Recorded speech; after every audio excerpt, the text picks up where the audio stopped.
요즘에 한국과 일본 사이의 외교 관계가 좀 이상하게 돌아가고 있습니다.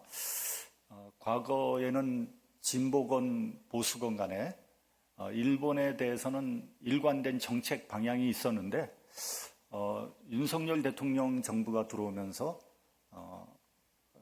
완전히 바뀌어버렸습니다. 생각컨대 아마도 미국이 팔을 비트니까 윤 정부가 어쩔 수 없이 그랬는지, 혹은 과거보다는 미래로 나가야 된다는 어떤 확고한 신념이 있어서 그랬는지는 잘 모르겠습니다.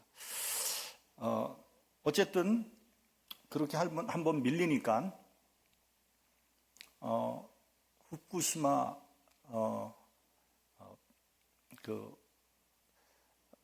원전 오염수 문제도 막 밀고 들어오고요. 독도도 자기네 땅이라고 대놓고 주장을 하고 있습니다. 우리나라 사람들이 일본을 좀 우습게 보는 경향이 있는데 일본은 그렇게 녹록한 나라가 아닙니다. 특별히 외교에 있어서는 아주 유능하고 노회한 그러한 나라입니다. 세계적인 영향력이 막강한 나라입니다. 게다가 미국은 일본을 중심으로 중국을 견제하려고 하죠. 과거에는 미국이 세계의 경찰 국가로서 그 막강한 힘과 자본력으로 세계를 다스려 나갔습니다. 그런데 이제는 더 이상 미국이 그럴 능력이 없습니다. 그래서 유럽은 나토를 중심으로, 아시아는 일본을 중심으로 미국은 영향력을 유지하려고 노력하는 거죠. 그런데 한국과 일본 사이가 좋지 않으면 미국의 구상이 흔들리게 되는 거 아니겠습니까? 그래서 우리나라 역대 정부들은 일본과 사이좋게 지내라고 미국으로부터 노골적인 압력을 받았던 거죠. 우리나라는 반도에 위치한 지정학적인 운명에 놓여 있습니다. 그래서 역사적으로 수천 년 동안 북으로는 중국 대륙의 압박을 받았고요. 해양으로는 일본의 침략을 받았습니다. 이러한 역사적인 지정학적인 상황을 우리가 잘 이해를 해야지 미래를 제대로 대비할 수 있는 거죠. 이러한 사실을 소홀히 여긴다면 미래에도 나라의 이익이 침해당하는 일이 얼마든지 일어날 수 있습니다. 왜냐하면 역사는 반복되는 거거든요. 그래서 어떤 사람은 이런 말을 했습니다. 과거를 잊은 민족에게 미래는 없다. 제가 대학을 다닐 때만 해도 우리나라의 역사 연구는 보잘것 없었습니다. 여러분, 우리나라 한국사를 누가 썼냐? 일본 사람이 썼어요. 일본 사람이 연구하고 일본 사람이 썼어요. 제가 대학 다닐 때 저희 그 은사님들은 다 누구한테 배웠냐? 일본 사람들한테 배웠어요. 다 뭐 와세다 대학, 경성제국대학. 제가 학교 다닐 때 처음으로 그 독일에서 박사학위를 받고 온 교수가 한 분이 있었어요. 그러니까 전부 나머지는 다 일본 사람들한테 교육을 받은 거죠. 그러니까 당연히 일본 사람들의 역사관을 답습할 수밖에 없는 거죠. 소위 신민사관 혹은 신민지 근대화론이라는 겁니다.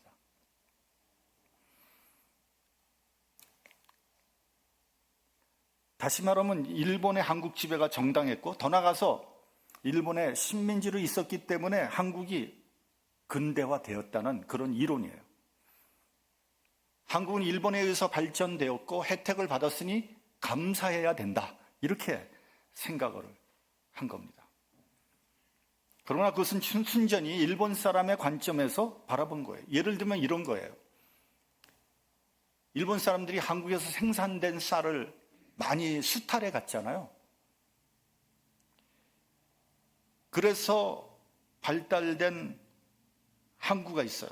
그래서 그렇게 수탈해 가니까 한국 사람들은 초근 목피로 연명을 했습니다.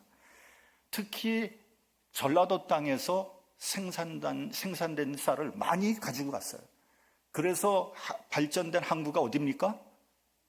전라남도에는 목포, 전라북도에는 어디예요? 전라북도. 군산이에요, 군산. 그래서 지금도 목포나 군산에 가면 일본식 가옥들이 많이 남아있어요. 그러니까 그 당시에 일본 사람들이 거기에 그만큼 살았다는 거예요. 그리고 그것이 지금은 오히려 관광지가 됐습니다. 일본식 가옥을 보려면 목포나 군산을 가서 구경할 수 있어요.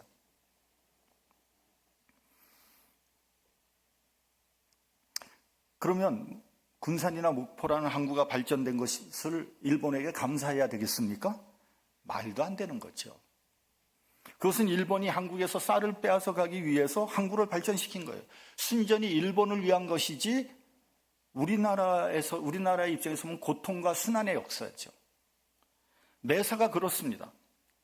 일제시대 때 이루어 놓은 것이 있다면 그것은 100% 일본 사람들을 위한 것이지 우리 한국 사람을 위해서는 하나도 없는 거예요. 우리 한국의 입장에서 볼 때는 고통과 상처와 압박의 역사였던 거죠. 그뿐이 아닙니다. 우리나라의 역사도 왜곡시켰어요. 그 대표적인 것이 지금 만주에 있는 고구려의 광개토 대왕비예요. 그것을 어떻게 해석을 했냐면 약 1500, 600년 전에 지금 경상남도 지방이 이미 일본의 식민지였다고 주장하고 있습니다. 그러니까 지금 그래서 그게 이제 소위 임나 일본부설이라는 거거든요. 그냥 그 당시 가야국이 일본의 식민지였다고 말을 하는 거예요. 그래서 일본의 식민지 침략을 정당화하는 수단으로 사용을 한 거죠. 그 외에 수많은 우리나라 고대 역사를 왜곡시켰고요. 우리나라의 역사를 반도에 가두어 버렸어요. 또 우리나라 민족성을 왜곡시켰습니다. 너희는 허구한 날 분열해서 당파 싸움이나 했다. 너희는 게으르고 미개하고 지저분하다. 너희는 스스로 설 수 없는 민족이다. 너희는 가능성이 없어. 너희는 부정적이고 퇴폐적인 민족성을 가지고 있기 때문에 일본의 식민지로 살아가는 것이 차라리 잘된 것이다. 등등 이루 말할 수 없습니다. 우리가 알다시피 한글 말살 정책, 창씨 개명, 종교 탄압에 이르기까지 전방위적으로 세계에서 유례를 찾아볼 수 없을 정도로 악랄하게 탄압을 했습니다. 신사참배를 거부하는 많은 신앙인들이 순교당했죠. 그 대표적인 사람이 누굽니까? 주기철 목사님이에요. 여러분, 일제시대의 문학작품이나 가요를 한번 좀 보십시오. 얼마나 슬프고 고통스러운지 말로 다 할 수 없어요. 예를 들면 황성예터에 밤이 되면 얼마나 슬픕니까? 이게 뭐 도대체 눈물이 듣기만 해도 눈물이 줄줄 나오지 않습니까? 전부 슬픔, 억압, 고통, 한, 비탄 이런 거로 가득한 거예요. 누군가가 이런 말을 했습니다. 식민지 상처에서 벗어나려면 식민지 기간에 2배 이상의 시간이 흘러야 된다. 그러니까 우리나라는 35년간 식민지 생활을 했으니까 2배 70년이 지나야지 식민지의 상처에서 벗어날 수 있다는 거죠. 그러면 어떻게 됐습니까?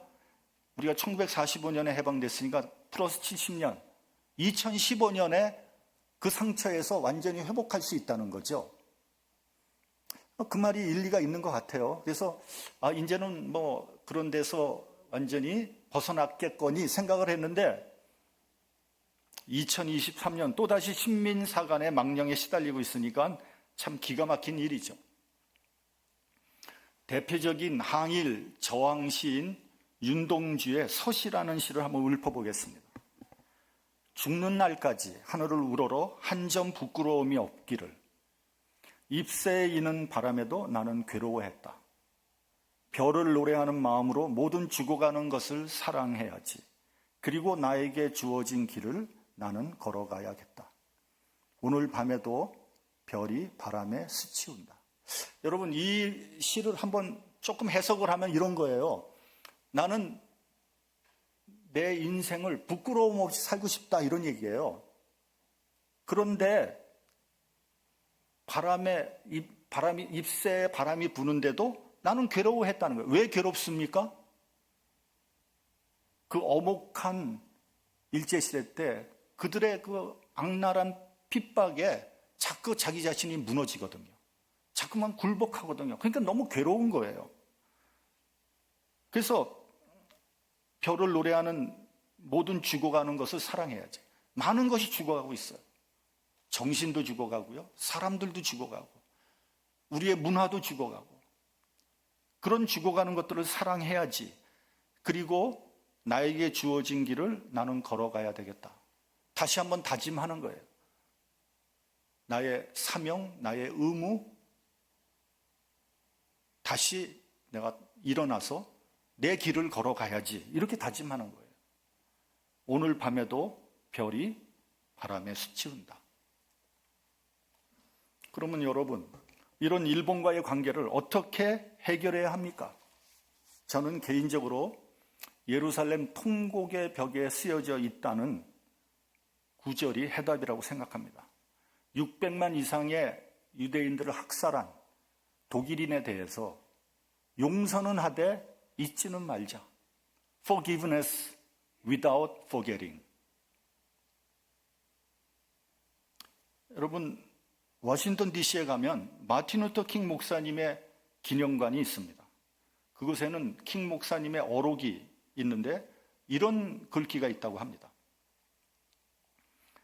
Darkness cannot drive out darkness. Only light can do that. Hate cannot drive out hate. Only love can. 어둠은 어둠을 몰아낼 수 없고 오직 빛만이 그렇게 할 수 있습니다. 미움은 미움을 몰아낼 수 없고 오직 사랑만이 그렇게 할 수 있습니다. 여러분, 흑인의 입장에서 수백 년을 핍박한 백인이 얼마나 미울까요? 그럼에도 불구하고 킹 목사님은 사랑으로 그런 모든 것을 치유할 수 있다. 이런 얘기를 한 거죠. 베드로전서 4장 8절에도 사랑은 허다한 죄를 덮는다고 했습니다. 우리는 그리스도인이기 때문에 용서해야 된다고 생각을 합니다. 이스라엘은 고난을 많이 겪은 나라입니다. 우리는 이스라엘의 고난을 통해서 오히려 하나님의 손길을 느낄 수 있습니다. 하나님께 순종했을 때는 평화와 자유를 누렸고요. 불순종했을 때는 전쟁과 고통, 심지어는 나라를 잃어버리는, 그래서 이방의 포로가 되는 아픔을 겪었습니다. 그런데 이스라엘의 대부분의 역사는 불행히도 불순종의 역사이었습니다. 이 사람들은 의아하게 생각합니다. 제 처가 한번 저한테 그런 걸 얘기한 적이 있어요. 아니, 하나님이 이렇게 유대인들을 돌봐주셨는데 왜 그렇게 유대인들이 하나님께 불순종했을까? 우리들도 그런 의문이 있습니다. 당시 최강이었던 애굽의 코를 납작하게 하고 출애굽을 했잖아요. 홍해가 갈라졌고 유대인들은 바다 가운데를 건넜습니다. 구름 기둥과 불 기둥으로 보호해 주셨습니다. 광야와 사막에서 만나를 먹었고 생수를 마셨잖아요. 이 기적의 연속이에요. 이쯤 되면 하나님께 순종할 만도 한데 계속해서 반항하고 불순종했어요. 그래서 그런지 수천 년의 이스라엘 역사를 살펴보면요, 제대로 나라를 이루고 살았던 때가 몇백 년에 불과해요. 3,000년 정도를 거슬러 올라가면 그저 한 400~500년 나라를 이루고 나머지는 전부 다 포로 생활하고 식민지 생활하고 또 전 세계에 흩어져서 살았던 거예요. 우리는 이러한 이스라엘의 죄악과 불순종의 역사를 보면서 우리 자신을 되돌아봐야 됩니다. 왜냐하면 인간의 역사도 온통 죄악과 불순종의 역사이기 때문입니다. 여러분, 우리가 믿는다고 하지만 사실은 우리의 인생도 온통 불순종과 욕심과 죄악으로 점철되어 있지 않습니까? 인간은 하나님께 반항하고 마음에 하나님 두기를 싫어합니다. 그래서 우리의 인생이 고통스러운 거예요. 구약 성경을 보면 이스라엘의 최전성기는 누가 뭐라 해도 다윗과 솔로몬 시대입니다. 지금 우리가 사무엘 하를 가지고 새벽 기도를 합니다만, 여러분, 다윗은 하나님의 마음에 합한 자라는 별명을 가지고 있잖아요. 근데 다윗의 집안을 살펴보면 완전히 콩가루 집안이에요. 다윗이 충직한 부하 우리아의 아내 밧세바와 불륜을 맺고 우리아를 죽인 다음부터 비극은 시작됩니다. 다윗의 자녀 사이에 강간 사건이 일어났고요. 압살롬이 그 형 암논을 죽여버리고요. 또 아버지 다윗을 배반하고 반란을 일으켰다가 실패해서 비참하게 죽임을 당하죠. 솔로몬 때는 우상 숭배가 만연했습니다. 솔로몬이 죽고 난 다음에 이스라엘은 남과 북으로 나뉘게 되지 않습니까? 북이스라엘은 BC 722년에 아수르에 의해서 멸망당하고요. 남유다는 BC 586년에 바벨론에 의해서 멸망당합니다. 그리고 온 백성이 포로가 되어버렸어요. 그 후에 헬라의 지배를 받았고요. 예수님 당시에는 그 막강한 로마 제국의 지배하에 있었습니다. 그들은 약탈당했고 억압당했습니다. 아무런 희망도 없었어요. 그러나 그런 가운데에서도 그들은 나라가 회복될 거라는 소망을 가지고 있었어요. 소위 메시아 대망사상이에요. 언젠가는 메시아가 와서 이 모든 것을 회복시켜 줄 것이다. 그런데 어떤 나라를 기대하느냐에 따라 메시아의 개념이 달라집니다. 신학적인 용어로 말하자면 조금 좀 어렵겠지만 사실 어려운 얘기가 아니에요. A 크라이스트냐 혹은 더 크라이스트냐로 구분할 수 있어요. 그들은 평화롭고 잘 사는 나라, 다윗과 솔로몬 같은 영광된 이스라엘을 만들어줄 수 있는 메시아를 기다리고 있었어요. 로마의 지배에서 벗어나서 이스라엘을 회복하고 다시는 고통을 받지 않고 부귀 영화를 누릴 수 있게 해주는 그 사람을 메시아라고 생각한 거예요. 다시 말하면 A 크라이스트를 기다리고 있었던 거예요. 그런 메시아가 온다면 모든 문제는 해결될 것이다. 이렇게 기대했어요. 이것이 유대인들의 메시아 대망사상이었어요. 그런데 마침내 기다리던 메시아가 왔어요. 예수라는 사람이었어요. 그는 많은 기적을 행했고요. 권능을 행했습니다. 오병이어로 5천 명이 넘는 사람을 먹이고 남았어요.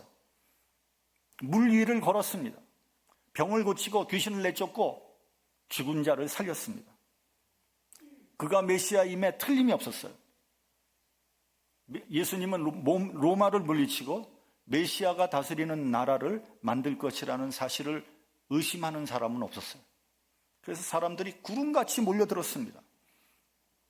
기다리고 기다리던 메시아가 드디어 왔어요. 복음서를 보면요, 예수께서 제자들에게 물어보십니다. 사람들이 인자를 누구라고 하느냐?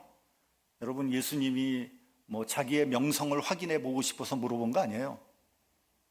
내가 얼마나 위대한 사람인가 알아주나 그거 위해서 물어본 거 아닙니다. 예수님은요,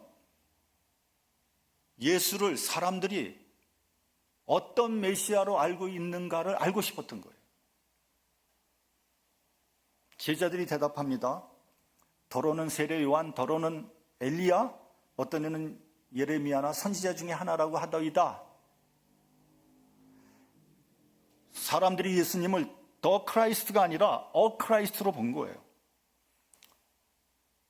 예수께서 제자들에게 묻습니다. 너희는 나를 누구라고 하느냐? 베드로가 대답하죠. 주는 그리스도시요 살아계신 하나님의 아들입니다. 종말적인 영원한 메시아 더 크라이스트라고 대답을 한 거예요. 그러니까 예수께서 바요나 시몬아 네가 복이 있다 이렇게 얘기하신 겁니다.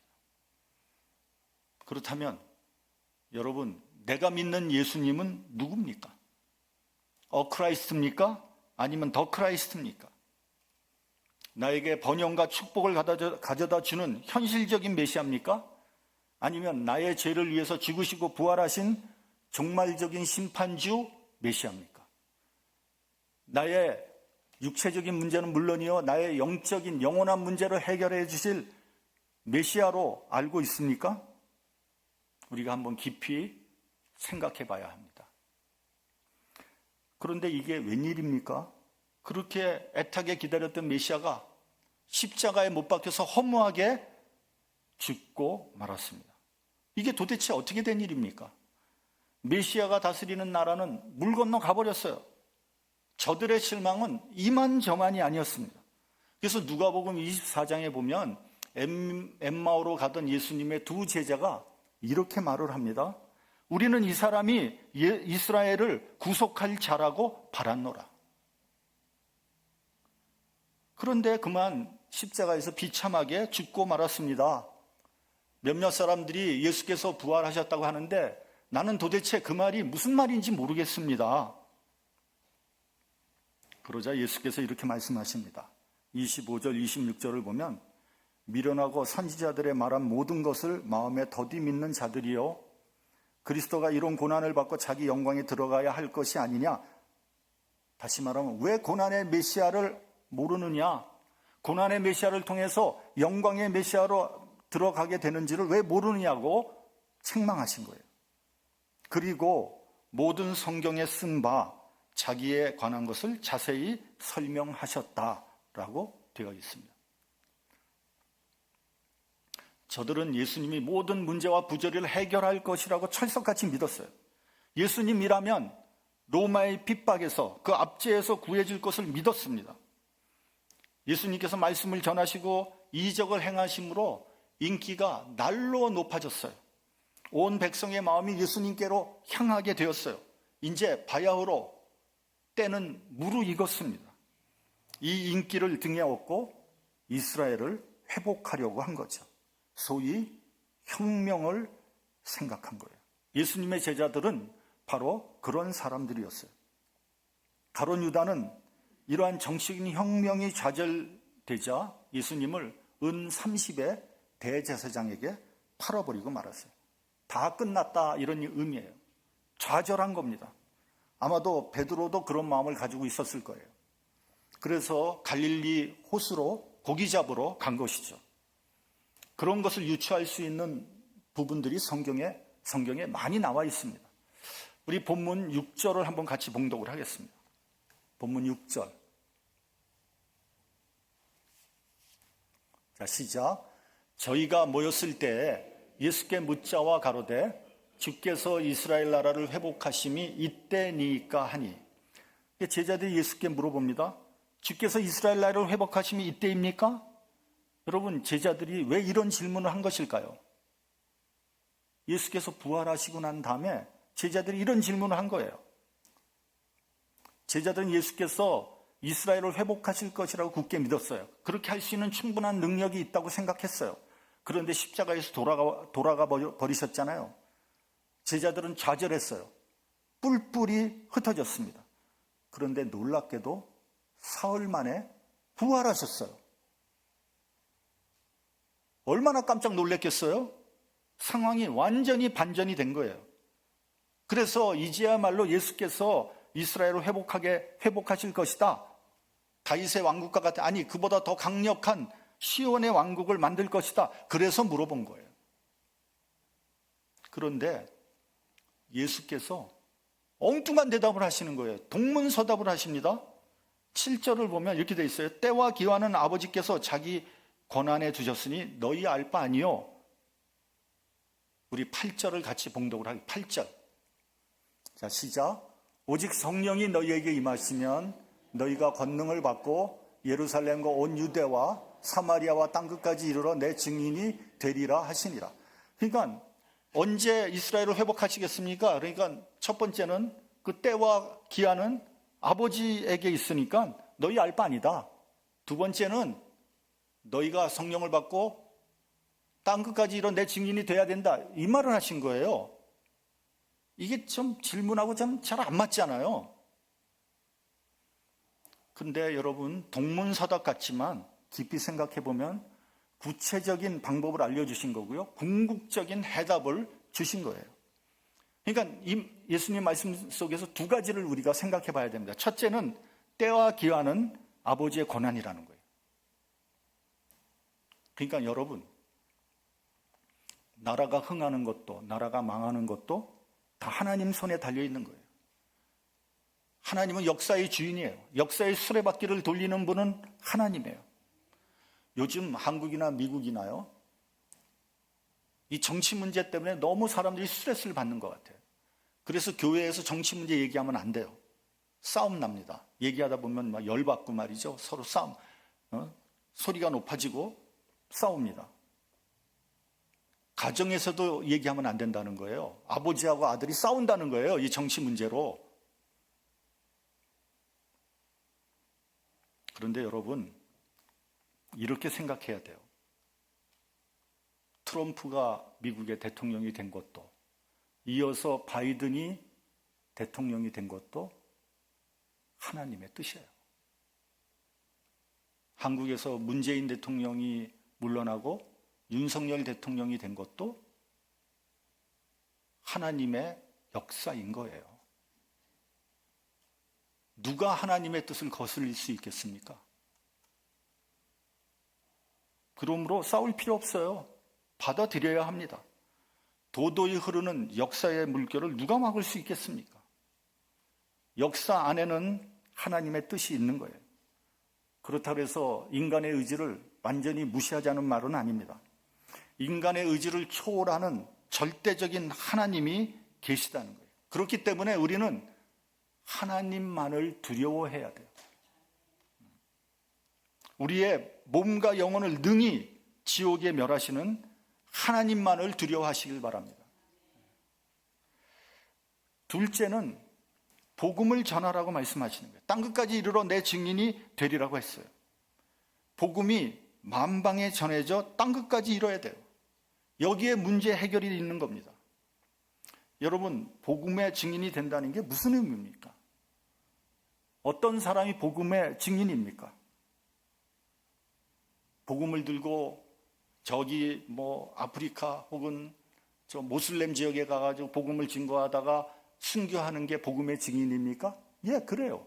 그것도 복음의 증인이에요. 그러나 그것이 다가 아닙니다. 그런데 못 나가는 사람은 복음의 증인이 될 수 없습니까? 예수 천당 불신 지옥이 복음의 증인입니까?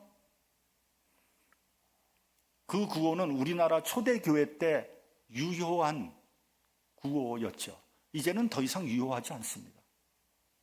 여러분, 지금 나가서 그로서리 앞에 나가서 예수 천당 불신 지옥 그러면 어떻게 되겠어요? 너나 잘해 그럴 거 아니겠어요? 네? 전혀 효과적이지 않아요. 저는 요즘 가끔 보면 저기 이 그로서리에 보면 여러 사람들이 모여서 기타 치고 전도지 치고 그러더라고요. 그분들의 그 수고, 그분들의 노력은 가상해요. 근데 전혀 맥히지 않아요. 이제는 그렇게 해가지고는 예수를 증거할 수 없어요. 아마 그러면 너나 잘하세요 그럴 거예요, 정말. 그럼 어떻게 해야 됩니까? 복음의 증인이 뭡니까? 복음대로 사는 거예요, 복음대로. 복음대로 사는 게 복음의 증인입니다. 여러분, 예수께서 우리를 죽기까지 사랑한 것이 복음이에요. 우리를 사랑하셔서 십자가에서 죽으시고 우리의 죄를 용서해 주셨어요. 그렇기 때문에 우리가 서로 용서하고 사랑해야 돼요. 그것이 복음이에요. 교회에서도요, 서로 사랑해야 돼요. 남의 약점을 감싸줘야 돼요. 그게 복음의 증인이에요. 이 세상에 나가서도요, 힘들고 어려운 사람 보살펴 줘야 돼요. 나만 잘 먹고 나만 축복받는 거 그거 복음 아니에요. 나만 잘 살고 나만 부귀영화를 누리고 나만 호의호식한다. 그건 잔인한 자본주의의 논리예요. 그건 복음 아니에요.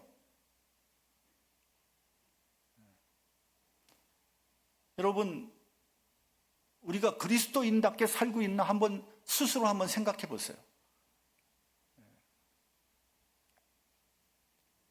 내 입에서 어떤 이야기가 나가나 한번 생각해 보세요. 앞에서는 참 훌륭합니다. 뒤돌아서면 욕하고. 이게 어떻게 그게 복음의 증인이에요? 그게 무슨 그리스도인이에요? 여러분, 우리 입에 파수꾼을 달아야 돼요. 그렇기 때문에 교회에서도 상처받고 이 세상에서도 그리스도인을 믿지 않는 거예요. 왜요? 복음의 증인이 되지 못하니까.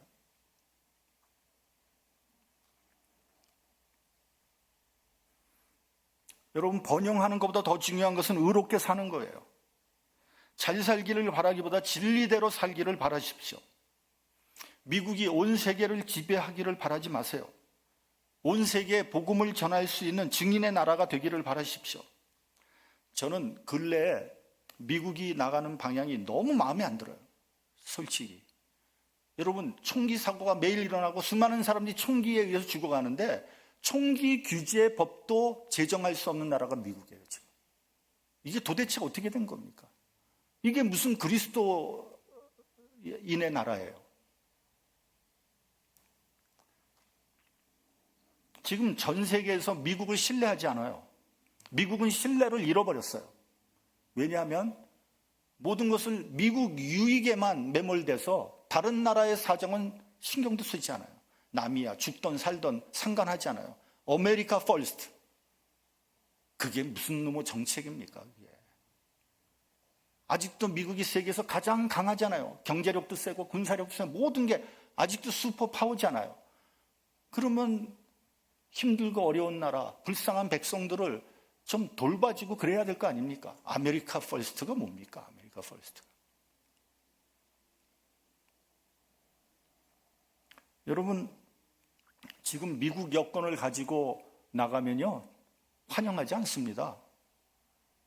제가 그 도미니카 공화국 선교 갔는데 미국 여권 내놓으니까 돈 내라 그러더라고요. 한국 여권 내놓은 사람한테 그냥 프리패스. 왜 돈 내라 그러죠? 환영하지 않는다는 거예요. 올려면 들어오려면 돈 내고 들어와. 이렇게 된 거예요. 그런 나라들이 많습니다, 지금. 전 세계에. 미국이 왜 이렇게 되어 있는지 모르겠어요. 과거에 그래도 미국이 많은 나라를 도왔잖아요. 정의의 편에 서려고 노력했잖아요. 미국의 도움이 없었다면 아마 대한민국은 존재하지 살아남지 못했을지도 모릅니다. 그런 거로 보면 미국은 은인의 나라예요. 가난한 나라를 돕고 자비를 베푸는 과거의 미국으로 돌아가야 돼요. 미국이 복음 위에 서야 합니다.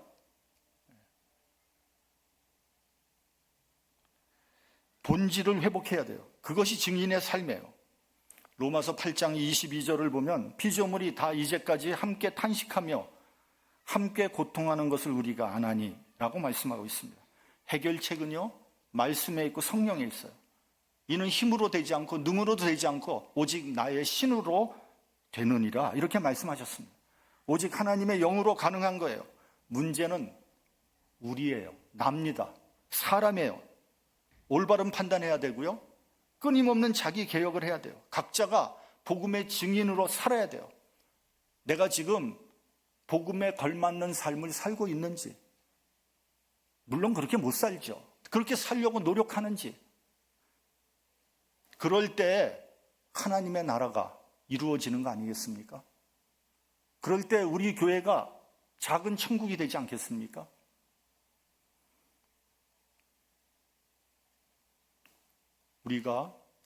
내가 과연 복음의 증인이 되고 있는지 다시 한번 깊이 생각하고 복음의 증인으로 살아가는 저와 여러분이 되시기를 주님의 이름으로 축원합니다. 기도하겠습니다.